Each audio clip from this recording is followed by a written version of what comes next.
Now, we talk about firms in monopolistically competitive market being price setters. They're going to set the price that's going to maximize their profits, which is more like a monopolist.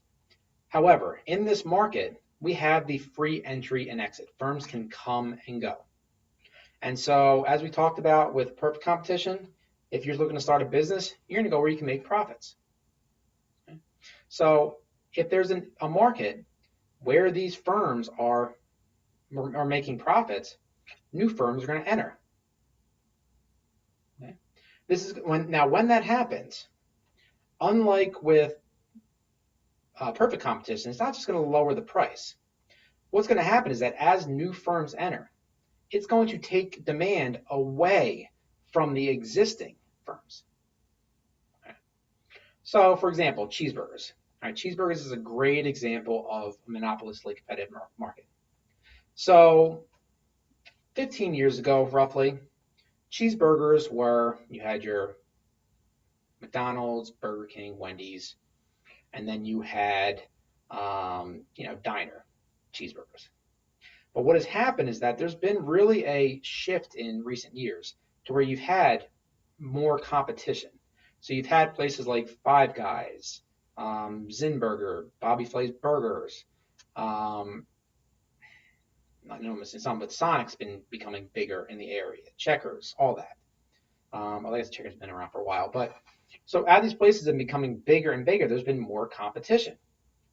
And so what happens is as they come around, they are pulling demand away from other places that are making cheeseburgers because you only have so many cheeseburgers.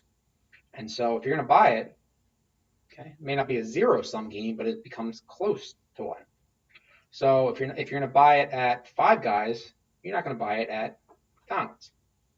Now, again, I know that's not a completely accurate. There's still the convenience side of it, but it's just the basic idea. So as demand gets taken away, it brings down profits. Okay. If there's losses, just as with perfect competition, firms are going to leave. And as they leave, right, people still want their cheeseburgers, and so it's going to cause demand for the remaining firms to increase. So as that happens, the loss is going to go down.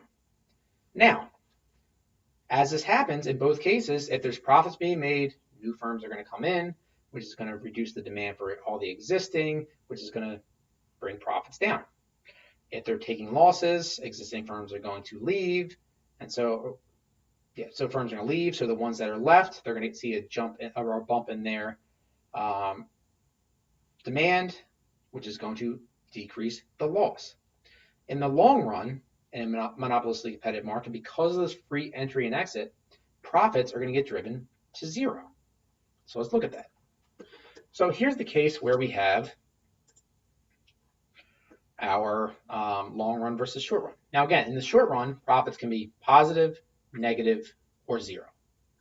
So here's an example of where it's positive.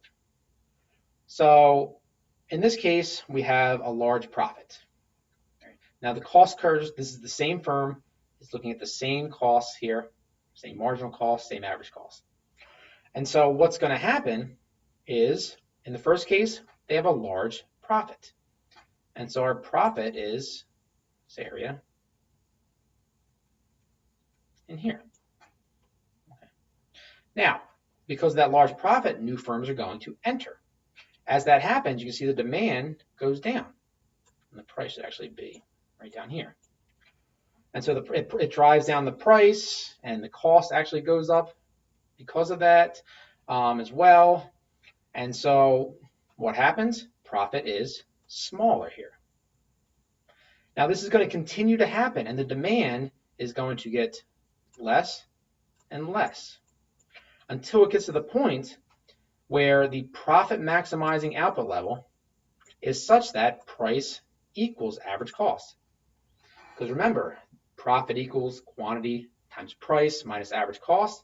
And so if price equals average cost, profit is zero. If, however, there's a loss being made, so we have a negative profit in here, well, firms may start to leave the market. As they leave, the demand is going to go up. As the demand goes up, the price gets higher, okay, it gets closer to average cost, and the profits get smaller, or the loss gets smaller. It's going to continue to happen until it gets to the point here, and this is the long run equilibrium, where price equals average cost at the profit maximizing output level, and profit is 0. Now, that 0 profit assumption in the long run does hold true, right? That's typical for firms in the long run in a monopolistically competitive market. But some make out pretty well. Some make a great profit. So when you think about it, when you talk about cheesesteaks, the market is absolutely monopolistically competitive. Many firms, differentiated product, no barriers to entry. Okay, they can set their prices.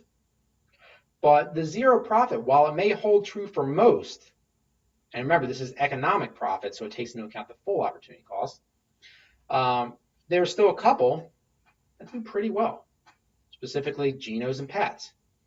You can't tell me that Geno steaks and Pat steaks don't make a profit. Okay?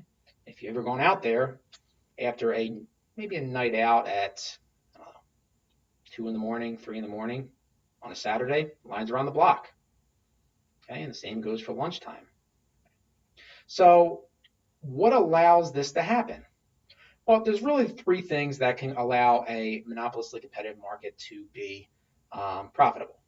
Okay, a couple of those select firms to really earn profit. 1, advertising. Advertising is huge. If you're in this market and you do some good advertising, you can really make decent money. And a good example of this would be Budweiser in the beer market, okay, or Miller Lite. So there's a lot of beer out there, especially now. Most beer makers, especially with the microbrews now, don't make a profit.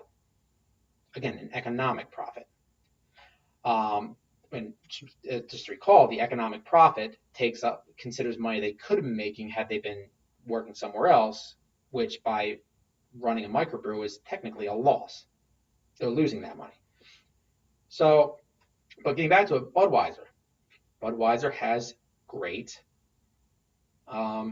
advertising. You go to the Super Bowl, it's usually the one that's talked about, and it's really something that they try to do. And because of that, it allows them to keep the profits coming in. Now, that doesn't necessarily mean that they're the best. Right? Few beer drinkers would say that Budweiser is the best, or Bud Light. Few cheesesteak users say that Geno's is the best, or Pat's is the best. So it's not about being the best, it's about advertising. Now, a couple other things that can allow them to collect profits. One would be good location. And they can just have a great location. All right, real estate, what's the number one thing? Location, location, location. And so good location can also really help. Now, reputation can also be big. With like I said, Geno's and Pat's, not a great location. They don't do a ton of advertising, but they're always the ones that get talked about. If you're a football fan, whenever there's nationally televised games, they always, in Philadelphia, they always show the cheesesteaks. Okay, always discussed. Why? Okay, because they have that reputation. That's what it's, one of the things Philly is known for. So these are all ways that these firms can collect profits, despite the fact that there's free entry and exit. But again, it's really a select few within there.